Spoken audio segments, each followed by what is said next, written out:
അന്താരാഷ്ട്ര വനിതാ ദിനത്തിന്റെ ആവേശത്തിൽ കുന്നംകുളം നഗരസഭ സ്ത്രീ ശക്തിയുടെയും അതിജീവനത്തിന്റെയും കഥ പറയുന്ന വൈവിധ്യമാർന്ന പരിപാടികളാൽ ശ്രദ്ധേയമായിരുന്നു ഇത്തവണത്തെ ആഘോഷങ്ങൾ.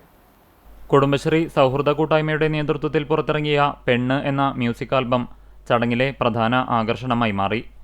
കുടുംബശ്രീ പ്രവർത്തകയും എഴുത്തുകാരിയുമായ സിന്ധു ഭദ്ര രചനയും സംവിധാനവും നിർവഹിച്ച ഈ ആൽബം നഗരസഭയിലെ വിവിധ മേഖലകളിൽ നേതൃപാടവം തെളിയിച്ച സ്ത്രീകളുടെ കരുത്തുറ്റ ജീവിതമാണ് ദൃശ്യവൽക്കരിക്കുന്നത്. രശ്മി പ്രദീപ് വരികൾക്ക് ഈണം നൽകി ആലപിച്ച ആൽബത്തിന്റെ പ്രകാശനം മുസാവരി ബംഗ്ലാവിൽ നഗരസഭാ ചെയർപേഴ്സൺ സൗമ്യ അനിലൻ നിർവഹിച്ചു.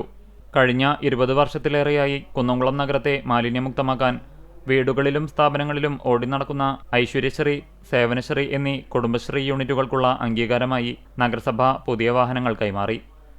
സ്ത്രീകൾ ഉയരട്ടെ എന്ന സന്ദേശമുയർത്തി ആകാശത്തേക്ക് വർണ്ണബലൂണുകൾ പറത്തിയാണ് ആഘോഷങ്ങൾ ഉച്ചസ്ഥായിലെത്തിയത്. പരിപാടികളിൽ സ്ഥിരം സമിതി അധ്യക്ഷ പുഷ്പ ജോൺ അധ്യക്ഷയായി. വൈസ് ചെയർമാൻ PG ജയപ്രകാശ്, മറ്റ് സ്ഥിരം സമിതി അധ്യക്ഷരായ Misha Sebastian, T Somasekharan, Mini Moncy, Subhiksha, chief coordinator Anitha, കൗൺസിലർമാർ, ഹരിതകർമ്മസേനാംഗങ്ങൾ, CDS1, 2 ചെയർപേഴ്സൺമാർ, സുഭിക്ഷ ജീവനക്കാർ, നഗരസഭാ ജീവനക്കാർ തുടങ്ങിയവർ പങ്കെടുത്തു.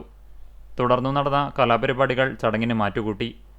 വടക്കാഞ്ചേരി വ്യാസ കോളേജിലെ ഇന്റേൺ വിദ്യാർത്ഥികളും പരിപാടികളുടെ ഭാഗമായി.